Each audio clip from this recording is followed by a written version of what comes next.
ప్రగతి channel ప్రేక్షకులకు స్వాగతం. మనం మహాత్మా జ్యోతిబా పూలేకు సంబంధించిన విషయాలను గురించి తెలుసుకుంటున్నాం కదా. ఈరోజు ఎపిసోడ్లో మరికొన్ని విషయాలను తెలుసుకుందాం. విద్యావకాశాలను విస్తరింప చేయాలంటే పరీక్షా ఫలితాలను బట్టి ఉపాధ్యాయులకు జీతం ఇవ్వాలనేది కుదరదు. ఏ ఉపాధ్యాయుడు సొంతంగా పాఠశాల తెరిచి దానిపై వచ్చే ఆదాయంతో జీవితం గడుపుకోలేడు. ప్రజలలో విద్యాశక్తి అంతగా పెరగలేదు కాబట్టి ప్రభుత్వమే పాఠశాలలు విస్తృతంగా తెరిచి ఉపాధ్యాయులను ప్రోత్సహించాలి. అక్కడ బోధించే విద్య విద్యార్థికి భావి జీవితంలో ఉపకరించేదిగా ఉండాలి. బోధనా యంత్రాంగం, విద్యా విషయాలు అందుకు తగ్గట్టుగా ఉండాలి. ప్రాథమిక పాఠశాల ఉపాధ్యాయుల స్థాయి, అంతస్తు పెరగాలి. ఇప్పటి పాఠశాలల్లో ఉపాధ్యాయులు అంతా బ్రాహ్మణులే. చాలా వరకు శిక్షణ పొందని వారే. వీరికి నెల జీతం 10 రూపాయలు. ఇది చాలదు. వారికి జీతం పెంచాలి. వారు అవలంబించే బోధనా పద్ధతులు విద్యార్థుల మనోవికాసానికి చాలవు. బ్రాహ్మణ ఉపాధ్యాయులు బ్రాహ్మణేతర విద్యార్థులను అంతగా ప్రోత్సహించారు. కులభేదం, మత విశ్వాసాలు వారిని వేరు చేస్తున్నాయి.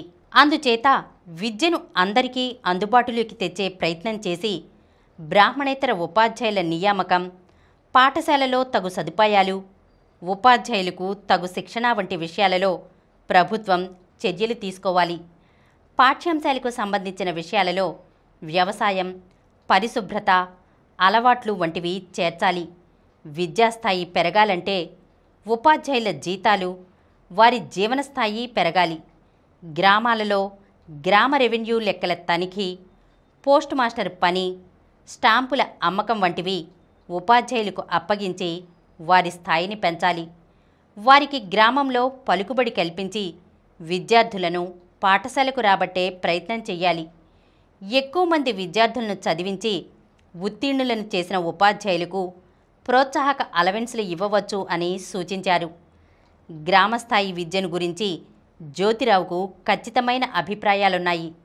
పెద్ద బాల శిక్ష, బాలబోధిని వంటివి చదవటం, లెక్కలు, చరిత్ర, భూగోళాలకు సంబంధించిన పరిజ్ఞానం, వ్యవసాయం వంటి వృత్తులకు, పరిశ్రమలకు సంబంధించిన పరిజ్ఞానం, వ్యాకరణం, సత్ప్రవర్తన, నీతి నియమాలు, క్రమశిక్షణలకు సంబంధించిన వివేకం, ఆరోగ్య సూత్రాలు వంటివి వారికి చాలు. పాఠశాల రుసుము అణాయో రెండణాలో ఉంటే అందరికీ అందుబాటులో ఉంటుందని అన్నారాయన. ప్రాథమిక పాఠశాలల పర్యవేక్షణ సరిగా లేదని ఆయన బాధపడేవారు. ఏడాదికొకసారి స్కూళ్ల ఇన్స్పెక్టర్ చేత తనిఖీ చేయించటం ఎంతమాత్రం ఉపయోగకారి కాదన్నారు. వాటిని తరచుగా పరిశీలించాలి. హఠాత్తుగా తనిఖీ చేస్తుండాలి. అప్పుడే అవి మెరుగుపడతాయి అన్నారు. ముఖ్యంగా బొంబాయి రాష్ట్రంలో ప్రాథమిక విద్య శోచనీయమైన పరిస్థితుల్లో ఉన్నదని జ్యోతిరావు అభిప్రాయం. ఆ విద్య సామాన్యులకు అందుబాటులో లేదు. ఉన్న కొద్ది పాఠశాలల్లో అవసరమైన పరికరాలు, సామాగ్రి ఉండవు. అక్కడ అప్పటి లెక్కల ప్రకారం సుమారు 10 లక్షల మంది పిల్లలకు చదువు అందుబాటులో లేదు. విద్యావసరాల కోసం వసూలు చేస్తున్న పన్ను ప్రభుత్వం దేనికి ఖర్చు పెడుతున్నదో తెలియదు. రైతుల పేదరికం వారికి విద్య అందకుండా చేస్తున్నది. వారు ప్రతిదానికి అగ్రవర్ణాల మీద ఆధారపడి వారికి లొంగి ఉండవలసి వస్తున్నది. వారేది చెప్తే అది వీరు నమ్మి తీరాల్సిందే. ఈ విధంగా రైతులు నిరక్షరాస్యులై అగ్రవర్ణాలకు బానిసలై పడి ఉండటానికి బాధ్యత ప్రభుత్వానిదే. వారికి విద్యావకాశాలు కల్పించని అపరాధం ప్రభుత్వానిదే. వారి అజ్ఞానానికి, వారి దారిద్ర్యానికి కారణం ప్రభుత్వమే. రైతుల నుంచి పన్ను రూపంలో వసూలు చేసిన డబ్బుతో అగ్రవర్ణాలకు సదుపాయాలు కల్పిస్తూ, వారి విద్యా ప్రమాణాలు పెంచుతూ, వారికి ఉద్యోగావకాశాలు కల్పిస్తూ, వారి ప్రగతికి పునాదులు వేస్తున్నది ప్రభుత్వం. ఈ హెచ్చుతగ్గులకు బాధ్యత ప్రభుత్వానిది కాదా అని జ్యోతిరావు అడిగారు. రైతు కుటుంబంలో విద్య నేర్చుకునే పిల్లలు తక్కువ. ఎవరైనా ప్రయత్నించి పాఠశాలలో చేరినా 2-3 ఏళ్లలోనే ఆ చదువు కాస్త మానిపించి వారిని వ్యవసాయపు పనులలో పెడుతుంటారు. ఇక మహర్లు, మాంగుల చదువు సంగతి చెప్పేదేముంది? వారిని పాఠశాల ఛాయలకే రానివ్వరు. వాళ్ల కోసం ప్రభుత్వం ప్రత్యేకంగా పాఠశాలలు తెరిచింది నిజమే. అవి ఎంతమందికి సరిపోతాయి? పెద్ద నగరాలలో 1-2 పాఠశాలలు ఉన్నాయేమో. పూణే మొత్తం మీద వారికి ఒకే ఒక బడి ఉంది. అప్పటికి పూణేలో నిమ్నజాతి బాలబాలికలు 5,000 ఉండవచ్చు. చదివే బాలుర సంఖ్య 30 మాత్రమే.